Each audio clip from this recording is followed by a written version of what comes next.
Here to talk to you about general county business updates for the 2022 calendar year that we've already begun working on, as well as to provide an update about the process for setting up the new Arapahoe County Public Health Department. Before we get started and before I hand it off to the commissioner, I just want to let you know how this is going to work. If you're joining us on the phone and you want to ask a question of the commissioner, you can dial *3 and that'll put you through to an operator. And if you're watching us online, you can type a question into the comments box and we will get to that once we open up the discussion.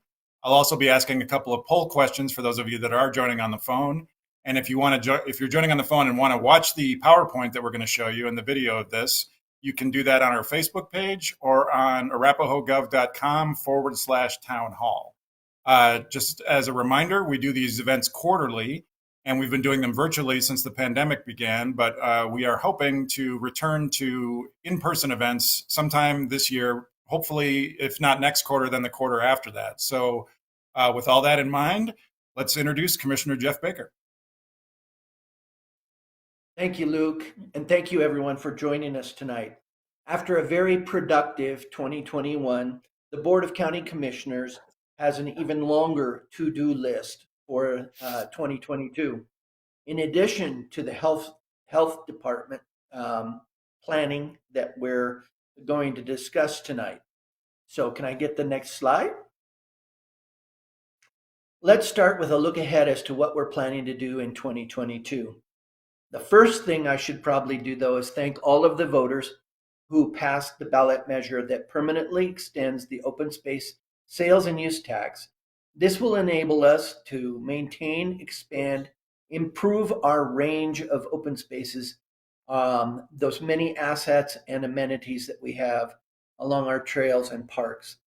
In addition to continuing to run these operations, we'll also execute various programs across all departments, including the aid to agencies, youth awards, National Adoption Day, CSU Extension, the Registered Apprenticeship Program, Workforce Development, and many others. We'll begin the process of reframing the 18th Judicial District, which will be completed by 2025, and that will require a new DA to be elected in 2024. We'll complete the allocations of one-time federal ARPA funding, which will help us to support vulnerable populations, area businesses, and nonprofits, while also partially replacing some county revenue that was lost due to the pandemic. We're planning to refine and expand our programs and regional partnerships around combating homelessness, addiction, suicide, and domestic violence prevention, to name a few. We'll determine how best to use the funds that we received from last year's opioid settlement. Next slide. We'll further implement the board's strategic plan with a focus on safety, health and welfare, and increased engagement with our communities and partners, including how to best address the county's aging infrastructure. We'll execute the next phases of the Transportation Master Plan and the Open Spaces Master Plan, both of which set comprehensive vision and goals for the respective departments well into the future. We'll oversee the primary election in June and the general election in November. Our clerk and recorder's office is gearing up to do that as we speak. We'll run the 2022 County Fair on the heels of last year's record-setting event that we had. There were so much attendance at that at one point we had to limit folks coming in. We'll manage the commissioner redistricting process, which will alter the borders of the commissioner districts, and that task must be completed by September 2023. We'll also be advocating for the county's interests at the state legislature. That's ongoing right now. But with all of those many things, probably the thing that I get asked about the most is what we're going to be talking about here, our main topic, the health department creation process. Next slide, please. Right now, we're in the very early stages of planning. We're defining and prioritizing services. The county is contracted with Otowi Group, that's spelled Otowi if you want to look them up, Otowi Group, to serve as our public health subject matter experts, and we're partnering with Tri-County Health to further understand their work as we make this transition. Next slide. The overall process will focus on the goals that you see here. As part of the early phases of this process, we're building an understanding of current public health services and programs, meaning what is required by legal rules and also what is optional. We're also taking a look at what other counties throughout the state of Colorado have done. We're not just looking at Tri-County Health Department. We're looking at all the different public health departments throughout the state of Colorado and even some in other states. We're assessing the best practices of these other departments and, like I said, throughout the state and even in other states. The board will also consider governance options for the new health department, again, which have to be consistent with the state laws, the state statutes, the Colorado Revised Statutes in Title 25. During all phases of this process, we plan to communicate. All of these communications will seek to provide updates to all relevant parties about the process, and that includes our citizens. We're planning to educate the public, all of the stakeholders, and about the legal requirements, and how did we come about making these decisions about and why we made the choices that we've made. We want to encourage stakeholders, including residents, to share input and feedback on the expectations, the needs of public health services in our community. The goal is, one of the other goals is to provide clear details about the services provided by the health department and how they can be accessed, as well as provide specifics about how the county's service needs will be met under this new health department. We're planning to demonstrate how we're striving to be a fiscally responsible and innovative partner in public health. Next slide, please. Here's our timeline. In any kind of work like this, it's best to be organized. And we've created some work streams to apply this methodology to. You can see on this slide where each aspect of public health administration will figure into our planning. By the end of Q1, we want to have a conceptual idea of what a single county health department would look like, including programs, organization, and governance.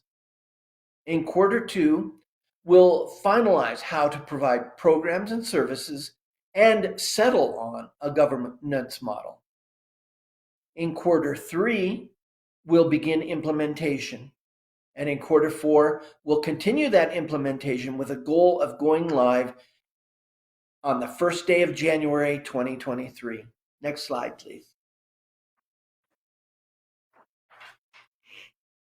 We're currently scheduling in-person and virtual engagement options with each stakeholder audience.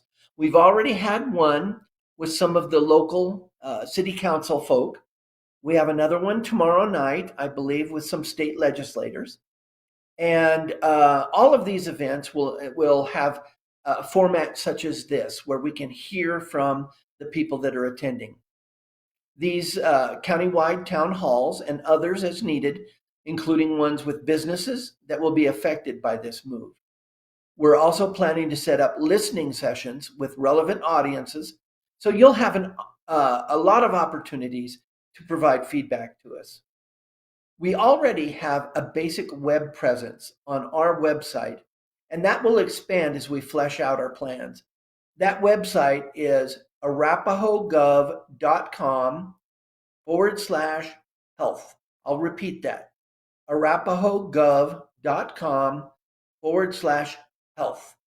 That website is up and ready for you to explore right now. Next slide, please. That summarizes about how all this will work. To sign up and receive updates about the health department's progress and all county news, we ask that you would visit the Board of County Commissioners page at arapahoegov.com. We're going to open it up for questions now, and Luke can tell everyone how to get their questions heard.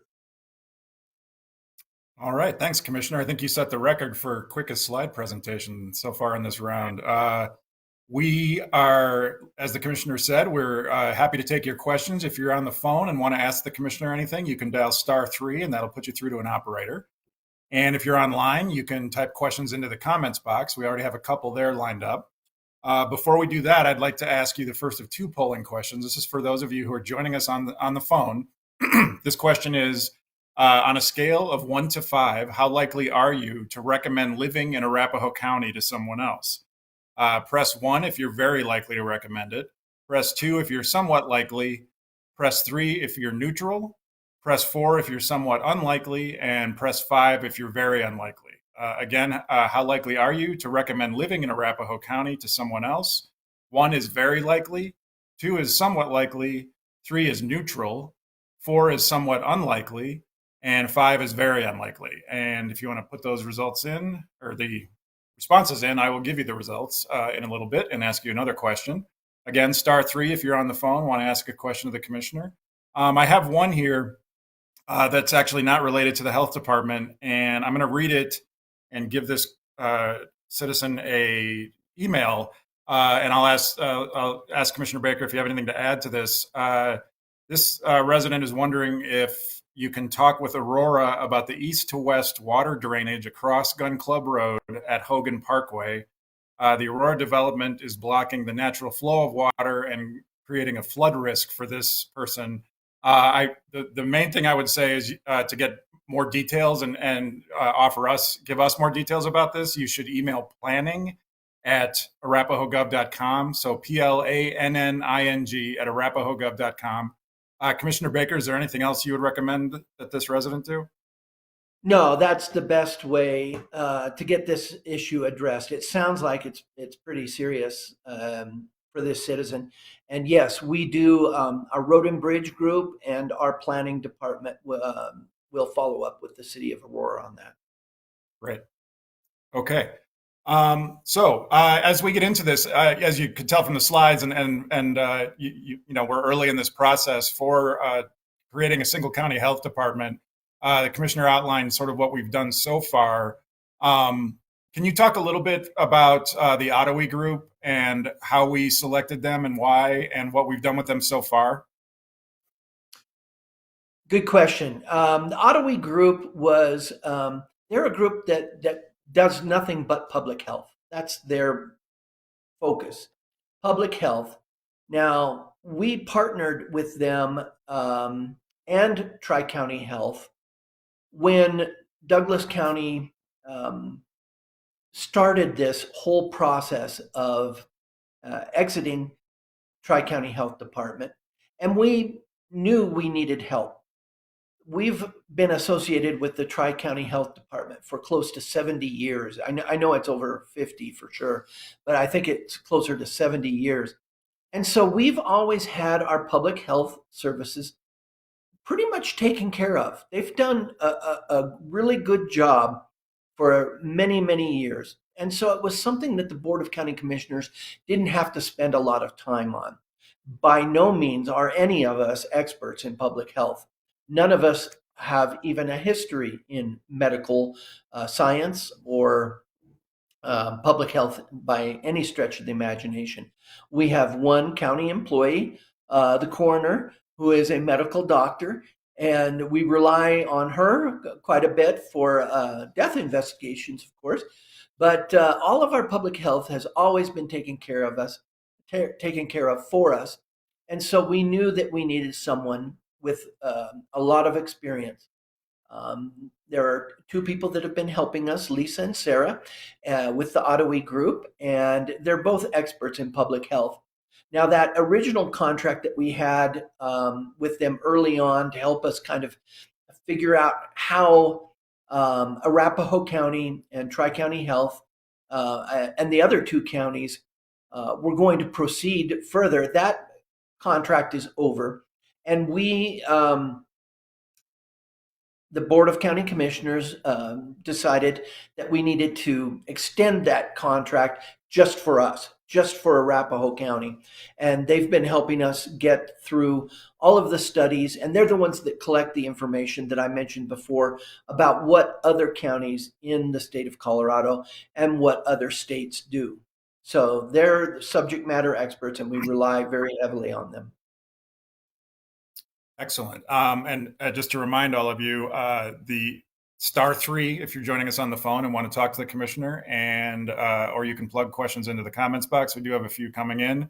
Follow up to the Ottawa answer.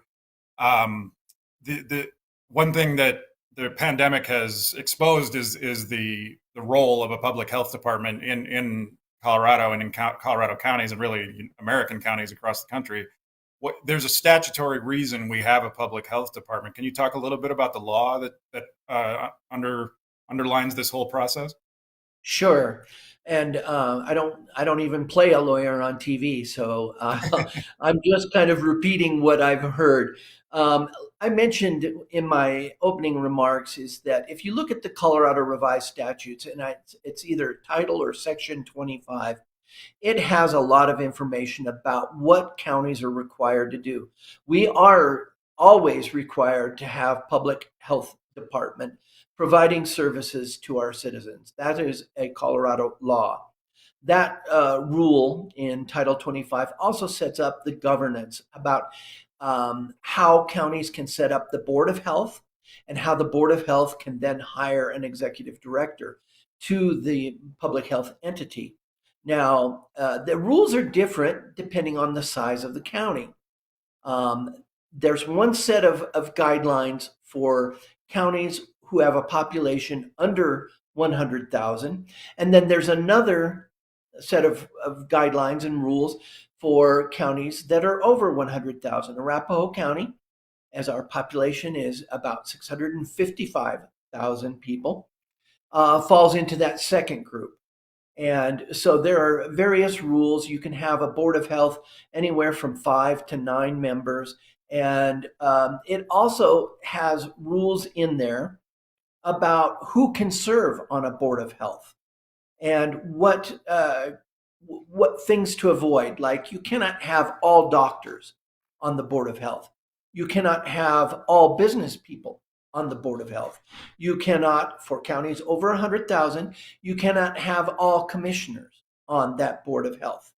So it specifies all of those things, and it's been eye-opening to us to see how those rules, those laws really limit the flexibility of the county commissioners to a certain extent.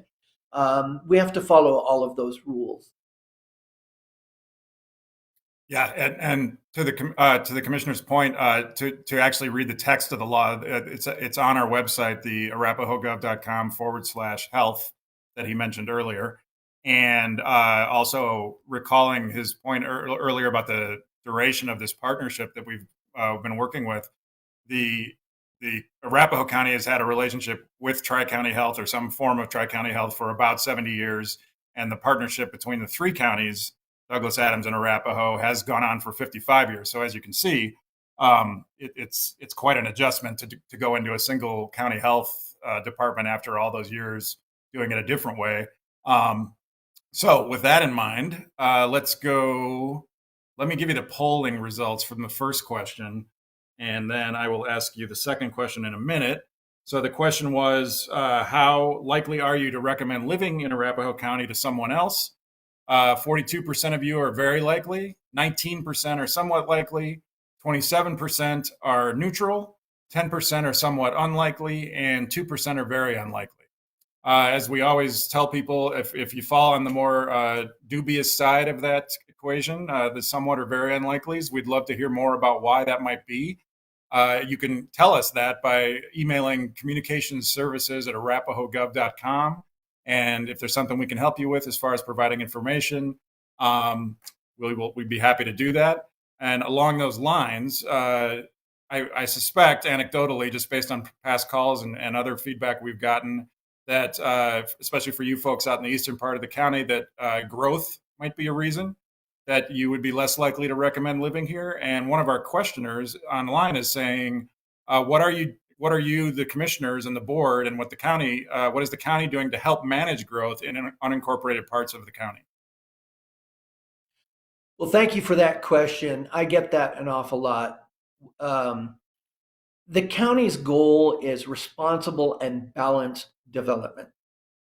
If you look at our land development code, there's actually a set of rules that the county has on the books to guide how development will occur. There's a number of things that have to take place before development occurs. And these rules were passed by boards of county commissioner um, in years past up to the current board of county commissioners. We've made some adjustments to those because those rules have to change with time. Circumstances dictate different things at different times. So those rules have changed. Some of the guiding principles that the county uses when deciding whether or not a development should proceed or not is whether one of the most important things is water. Does this development have enough water resources to be allowed to continue development? I will mention that there's one development currently ongoing on the I-70 corridor in my district. It's the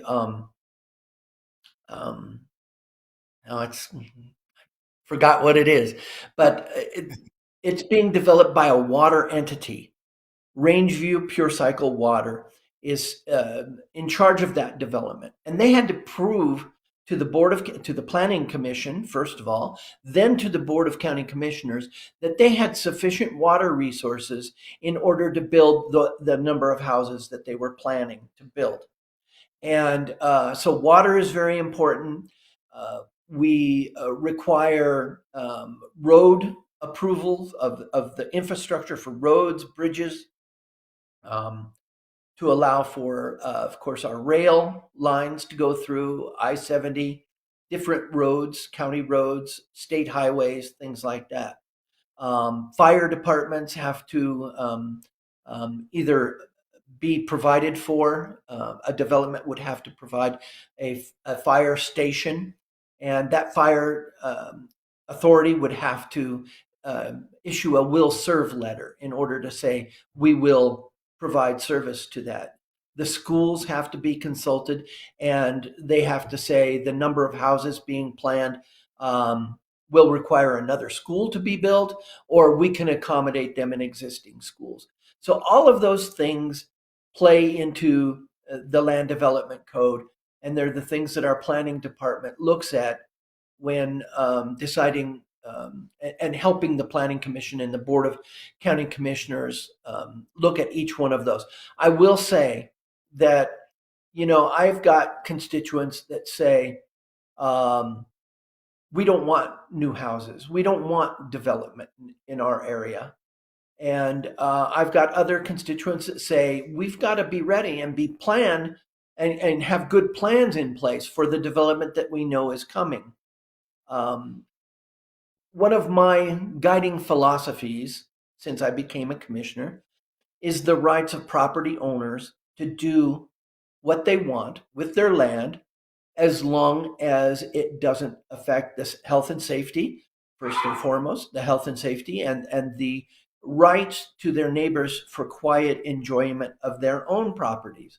So I'm big on property rights, and these rules are on the books for a reason. And if a developer comes to us and they've met all the requirements of the land development code, I tend to be on the side of approving that development because I know the water, the infrastructure issues have been addressed. And this property owner wants to do this with their land. They've met all of our requirements. So I tend to lean on approval of those things. And just to follow up on that, Commissioner, we talk a lot about, especially in like public works meetings, about developers paying their own way. Can you talk a little bit about to what extent developers are responsible for fronting a lot of these costs? Sure. That's a good point, Luke. Yeah, we have this philosophy of developers paying their own way, and that's mainly attributable to roads. And we do have the rural area, eastern area impact fees that for either excuse me, residential or commercial development, depending on the size of that development, there's a certain amount of roadway that they have to be responsible for putting in. That takes the responsibility off of the backs of our road and bridge public works group and actually puts it on to the developer to pay a certain portion of that based on how many residences or the square footage of a commercial building or industrial. I should mention that. In some areas that are zoned industrial along Quincy, just east of Watkins Road, there's an industrial zone that we have where a lot of those property out there is in an industrial zone, and they have a impact fee as well. Excellent. Before we get to some more questions, I want to ask you one more polling question. And once again, if you do want to ask a question of Commissioner Baker, dial *3 if you're on the phone, and or you can type a question into the comments box on Facebook or on our webpage. Second polling question is, how satisfied have you been with your interactions with Arapahoe County government? So specific interactions with the government. Press 1 if you've been very satisfied, 2 if you've been somewhat satisfied, 3 if it's neutral or not applicable, 4 if you've been somewhat unsatisfied, and 5 if you've been very unsatisfied. Again, how satisfied have you been with specific interactions with the Arapahoe County government? 1 is very satisfied, 2 is somewhat satisfied, 3 is neutral or not applicable, 4 is somewhat unsatisfied, and 5 is very unsatisfied. I will give you the results of that shortly. Let's go to a caller right now. This is Sonia, who has a question about an injection well. Sonia, you are live. Thank you. I wanted to, I'm a member of the Lowry Landfill Superfund site Citizens Advisory Group, and I wanted to thank Commissioner Baker for your very active participation in those meetings with the EPA and Colorado Public Health. But I wanted to bring up an issue. There is a potential threat to the site. An injection well is being proposed for Arapahoe County, and the state is deciding whether to approve or not. The science shows that such injection wells can cause seismic tremors, certainly within the distance of the Lowry Superfund site. And that could disrupt the site's toxic chemicals and create additional new toxic plumes, and it could migrate to the underlying aquifers, especially since the site also has an underlying suspected ground fault underneath it, a geologic fault. And so I've been working trying to get the state to acknowledge that it's really important to do the appropriate and necessary risk assessments before approval, but haven't gotten much of a response. And I wanted to ask you if you and the other commissioners would consider contacting the state to ask them to do this due diligence to insist on risk assessments before considering approval. Thank you. Thank you for your question, Sonia. It's good to hear your voice.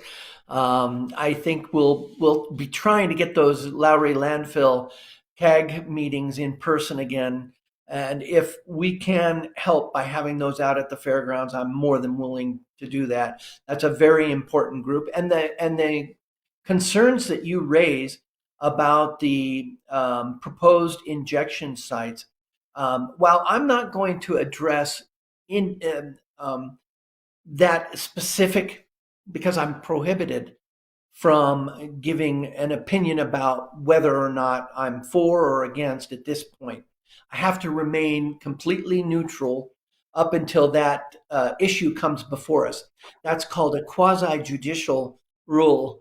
And in those cases, the Board of County Commissioners sits as a panel of 5 judges and determines whether or not to approve or deny the application. So I'm not going to talk about that one individual proposal because I don't know where it is in the process. But I will tell you that those concerns that you raised about the Lowry landfill itself, the fault, the chemicals that were put in there, we are very concerned about that, just as the CAG is. And I know that Lisa Nur, who is our environmental specialist with Public Works, is very kept in the loop and attends all those meetings with me. She's more or less my technical advisor, and she keeps me and the other commissioners up to speed on all of those technical questions about the science behind what chemicals were there, the fault, the plume, and all of that information. And in fact, if staff take a look at that and recommend that we would contact the state, then that would be a decision that the whole board would have to make. That's not something that I can decide all on my own. It's something that I would definitely bring forward to the other commissioners to discuss. And to your point about being prohibited from weighing in officially just yet, it sounds like the state has to review the application before we can do public hearings about it at the county level. Is that accurate? I believe that's true, yes. Okay. The state gets first crack. Right. Okay. Just to remind all of you, if you're on the phone and want to ask a question of the commissioner, we have time for a few more. You can dial *3. And if you're online, you can plug a question into the comments box. Before we get to the next question, let me give you the poll question results. How satisfied have you been with your interactions with the Arapahoe County government specifically? 41% of you have been very satisfied, 24% have been somewhat satisfied, 27% are neutral or it's not applicable because you haven't had any. 5% have been somewhat unsatisfied, and 3% have been very unsatisfied. As always, feel free to email us at communicationservices@arapahoegov.com to tell us how we could be doing better with whatever things that you've come to us with. We certainly want to improve our services at all times, and if we're not the ones to help you, we can certainly point you toward the people who will. Let's get back to some audience questions here.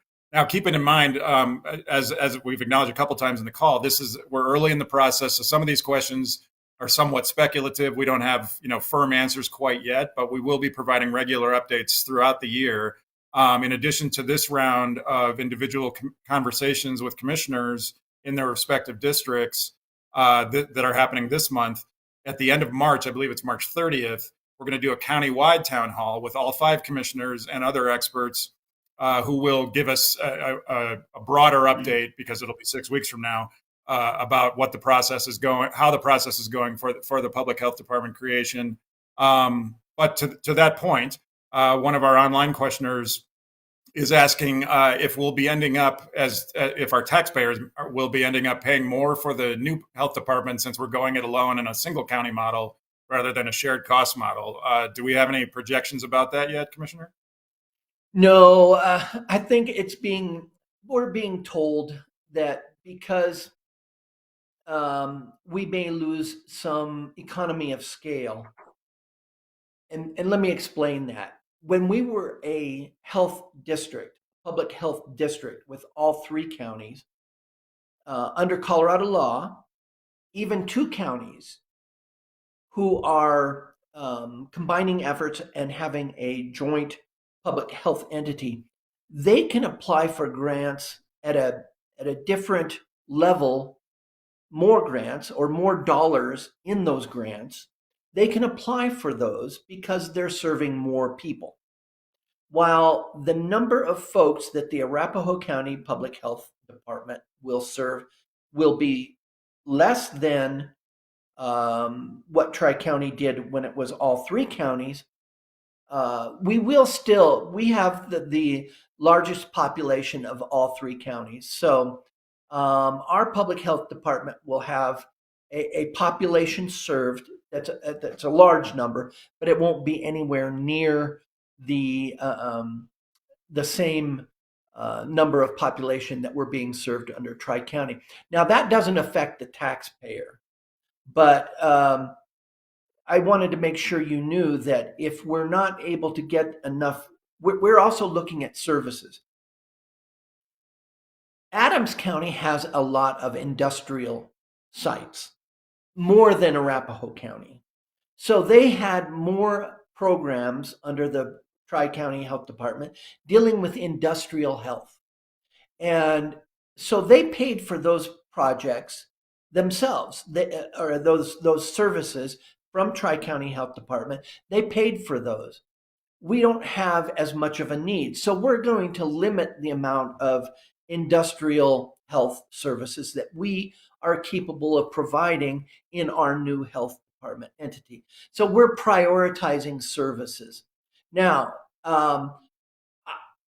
we don't know for sure if that means that more of your taxpayer dollars will be channeled towards the new health department entity. I can tell you that right now, there's no plans right now to go to the voters, which we must do under the rules of TABOR, the Taxpayer Bill of Rights. There's no plan right now to go to the voters and ask for any increase in taxes to cover this. We've actually set aside a small portion of our 2022 budget for contingencies in this process, and also the process of which is going to go on for much longer, to set up or to reframe the 18th Judicial District to Arapahoe County as a single county judicial district, with Douglas, Elbert, and Lincoln breaking off to become the 23rd Judicial District. So we've set aside some money to help cover the cost of the Ottawa group, to help us if we need any other consulting services, to possibly pay staff for overtime, because this is a large amount of work to set up a health department from scratch. Now, again, we're looking at the model of Tri-County Health. We're looking at the model of all the different counties in Colorado and some outside of the state. But we may need more help for that. So that money was set aside to help cover the cost. So right now, no plans to increase taxes specifically for the new public health entity. Right. Thank you. And also to your point earlier about being innovative with this is actually if the sunny side of this, the glass half full side of it is it's an opportunity for the county to deliver services in maybe a better way, eliminate redundancies, things like that. So Good yeah, point. we're looking at all opportunities for that. And so along those lines, again, this one might be a little soon to answer, but we have a caller, Tree, who wants to talk about how the health department might be structured and funded. Tree, you are live. Yes, thank you. So you answered the funding question I had. I was just curious to see if you already know or have some idea of how the department is going to be organized, structured. Who does it report to?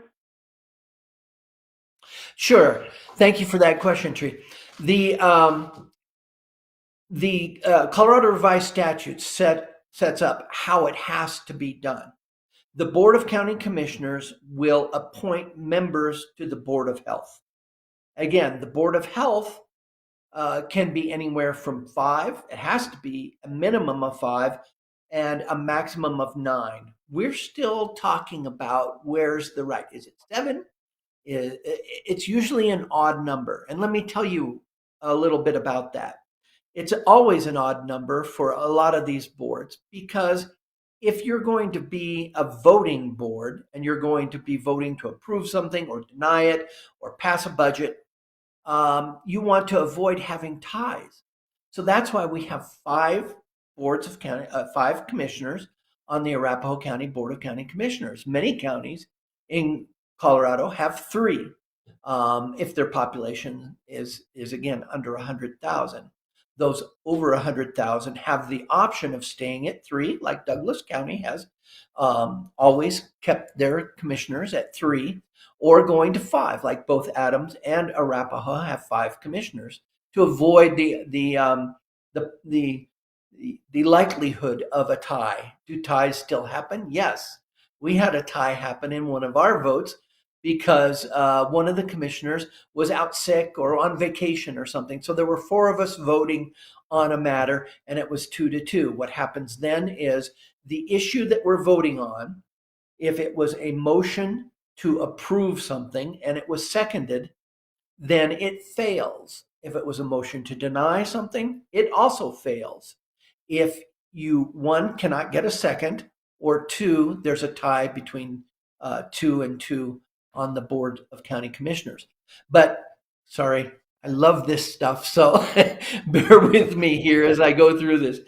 The Colorado Revised statutes say the Board of County Commissioners appoint however many we decide to have, the Board of Health, and then they will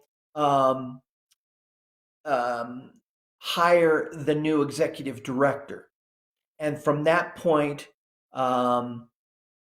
then it's a process of building up that department. Now, there's best practices, and that's the kind of thing that Ottawa Group is helping us with, is trying to figure out which of those many services that Tri-County Health Department provides currently, which of those environmental groups, environmental services, nursing services, clinical services, mental health services, dental services, all of those various categories of service that they provide, are we wanting in Arapahoe County? Ottawa Group will help us because, again, we're not the subject matter experts. But the organizational structure, once you get past the Board of Health and the executive director, then you fall into those department heads under each one of those services. I hope that answers your question, Trey. Yeah, that's very helpful. And of course, given the long history of the Tri-County Health Department and the fact that it's been serving 1.5 or more million residents across 3 counties, certainly some of the candidates for the new health department may come from the existing health agency. We haven't even begun to look at hiring yet, but related to this, you mentioned the board members. Do you know yet if we are seeking to move any of the current Tri-County board members into the new health department? I suspect we don't know that yet. No, we don't. And I will tell you that we have 3 appointees right now to Tri-County Health. Right. And that was we had an IGA, an intergovernmental agreement with both Adams and Douglas County. And so while we were allowed to appoint anywhere between 5 and 9, we all agreed when this was all set up and the IGA was passed by all of us, that we would all have 3 appointees. So that way we would have a total of 9 on the Tri-County Board of Health. Now, those folks have served those 3 counties for a long time. I'm assuming that they would be eligible to apply to the Board of County Commissioners for appointment on the new public health entity, the Board of Health. And I don't think it would be appropriate for me to say, they're not eligible. But we'd have to vote on those as 5 county commissioners. So the 5 county commissioners would vote on each individual who applied. Excellent. I'm going to move off the health department here. We have a couple other questions that are unrelated to the health department. First one is from Aaron. who says she's a resident of Thunderbird Estates and has been extremely disappointed with the lack of response to requests to fix potholes and deteriorating road conditions in the subdivision. Road maintenance, of course, is a big topic especially for our eastern residents. What can you tell Aaron about that? Well, I would advise, sure. I would ask Aaron to contact our Public Works Department. And I'm not sure if I should give the name. Alan Peterson is our road and bridge supervisor, and he's the one that I refer those to. Let me do it this way. You send me an email at jbaker@arapahoegov.com. jbaker@arapahoegov.com. ARAPOHOEGOV.com. And I will forward that to Alan Peterson, and we'll get you an answer to your issues. We can't really say much. I know Thunderbird Estates well. I've walked and knocked on doors there when I was campaigning, but I'm aware of some of the issues with that. But we'll try and find out where on the schedule. We have a 5-year schedule look ahead of what we hope to accomplish with our road and bridge group. Now, I will tell you that we're waiting to hear about Senate Bill 260. I believe it was 20-260. Last year, Senate Bill 260. It was a very controversial bill because it did not use taxes. We already have a gas tax, but this was a gas fee. And while I think fees are taxes, it's just another name. That's my personal opinion. This was something that the voters of the state actually didn't get a chance to vote on, but the state legislature passed Senate Bill 260. And I read in the paper the other day that the governor was going to request a delay in implementing the new fees, gas fees, to be collected for 6 months. They were supposed to be collected as of January 1st, 2022. And instead, I think he's delaying it to June or July, was recommending that the implementation of 260. Well, while I may not have been a fan of fees and may not have been a fan of the way that bill was passed, we're not going to turn down the money if it starts rolling in because we can sure use it. And so as soon as we know for sure exactly how much more funding will be coming in from Senate Bill 260, I think we may be able to advance and add more projects and more roads to that 5-year look ahead. So I think it's looking up for road repairs and maintenance. I would ask you, Aaron, to hang in there. Give me an email. Let me know exactly the area that you're talking about, and we'll get you an answer. Excellent. Yeah, the whole fees versus taxes discussion is an interesting semantic government rabbit hole, right? That comes up a lot. We saw with the hospital issue a few years ago statewide. Enterprise. Yeah, exactly. Right. Okay, we have a couple more questions here. Stephanie has another question, road related. And by the way, a way to figure out how the county administers its road maintenance is to go to the public works section of arapahoegov.com. You'll find links there to our transportation master plan that sort of lays out the long-term vision for all of our road work. And we'll tell you how we prioritize things, particularly in unincorporated parts of the county. So keep that in mind. This is another question about that, about roads. With all of the new building happening out east, will the county be looking into paving any of the currently dirt roads, specifically Quincy and County Road 30 east of Kiowa Bennett Road? Do you have any information on that, Commissioner?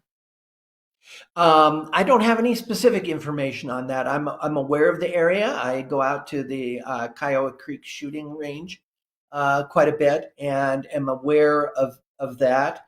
That's actually east of our Eastern Service Center out at Brick Center. So And I have been to constituents that live way further out east on Quincy too, so I'm aware of that. I don't know about the schedule for that. I do believe that as development increases, the impact fee revenue that we do get from development out there, it is absolutely insured to go towards local road improvement, and to have the developers do that contract with the contractors that we specify, that we know do a good job on roads. So I have to say that I know the plan, if it works properly, is in place to continue that, but I don't know about the schedule. And I'm not surprised about these questions about roads. Just a little bit of trivia here, that when Colorado first became a county, and of course Arapahoe County was the first county in Colorado, the commissioners at that time were called road commissioners. The very first county commissioners, their title was actually road commissioners, and 90% of what they did was determining where roads should go and what type of roads, whether and again, most of the time they were gravel roads, dirt roads back then. I didn't know that. So a couple more questions here. This one I can give a quick answer to, and Commissioner, if you want to add anything, let me know.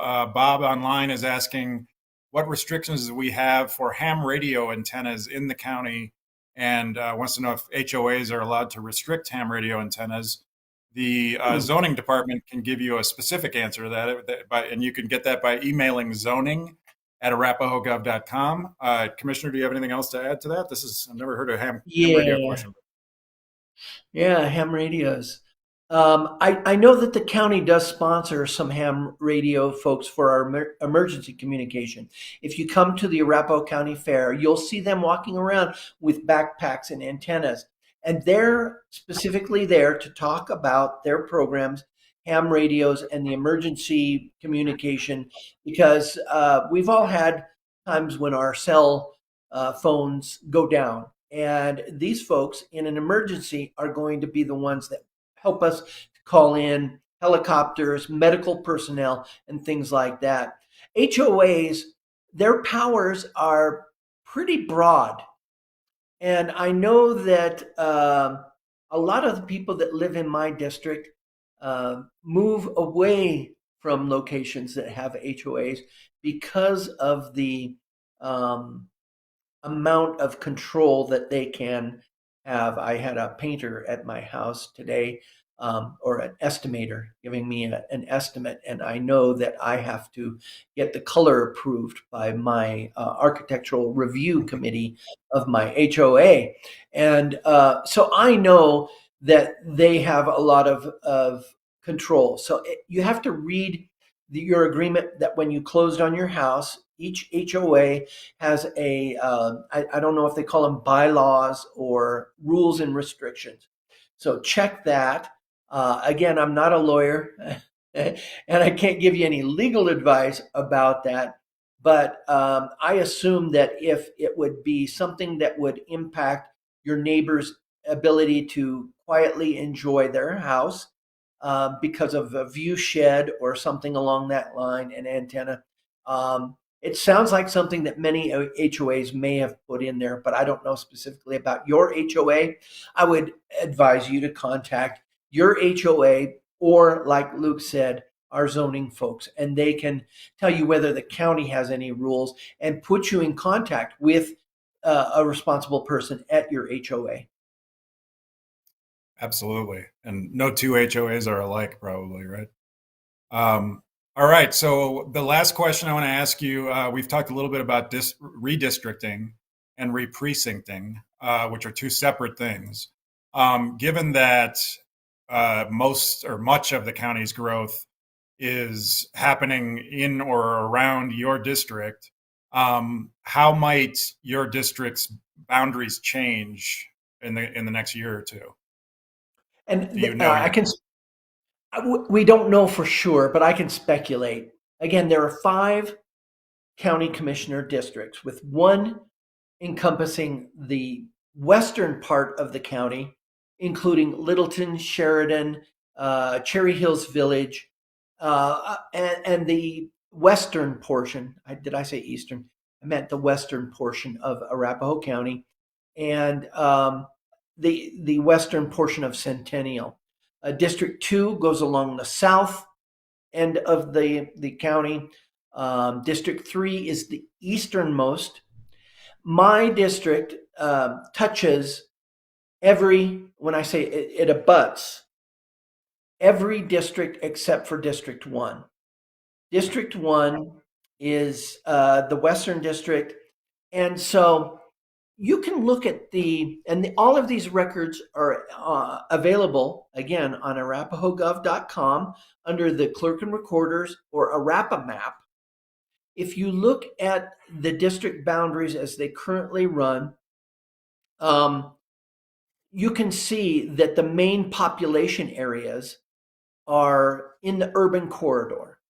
My district out in the more rural part, but I also have a slice of the urban area, the eastern part of Aurora and the eastern part of Centennial. In the elections in 2020, I was running and was reelected. Over 82,000 people voted in my election.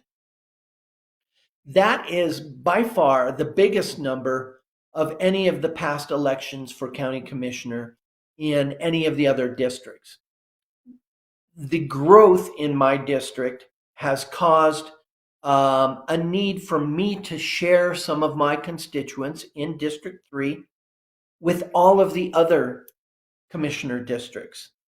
So if I were to speculate, again, I would believe that my western boundary, which starts at Piccadilly and I-70, and it comes south, meandering through people's backyards and across vacant lots and through this park and around that street, and it gradually moves from the northeast to the southwest.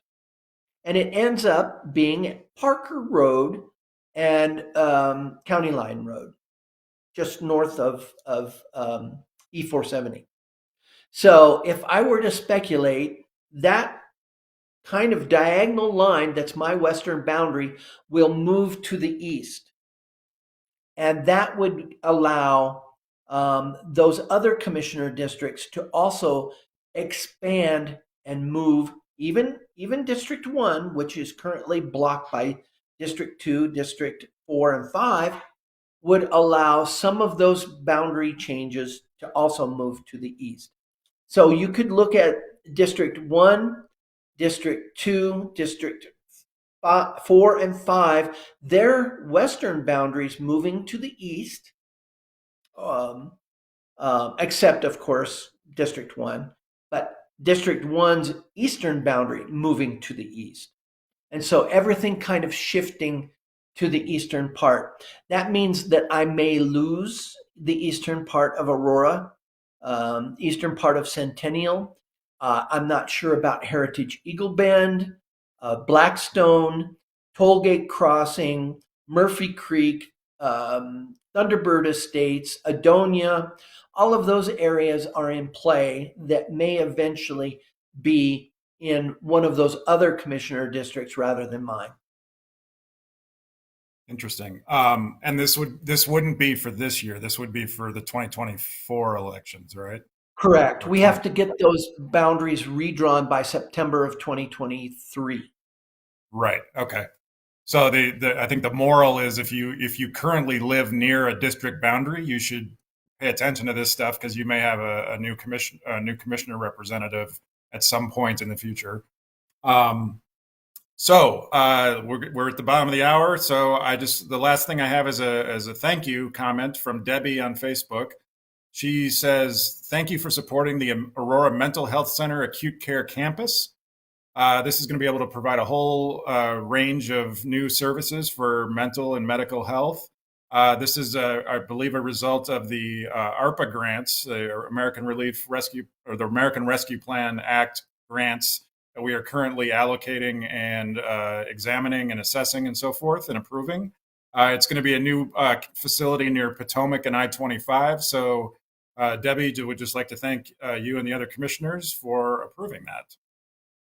Wow. Well, you're very welcome. That is something that all of us know is very important. Our constituents, just like our public health, that may or may not have a mental health component to it, we do have other partners, and Aurora Mental Health and the other one, I can't think of the name, but yeah, we have those two partners that we rely on to do a lot of our behavioral.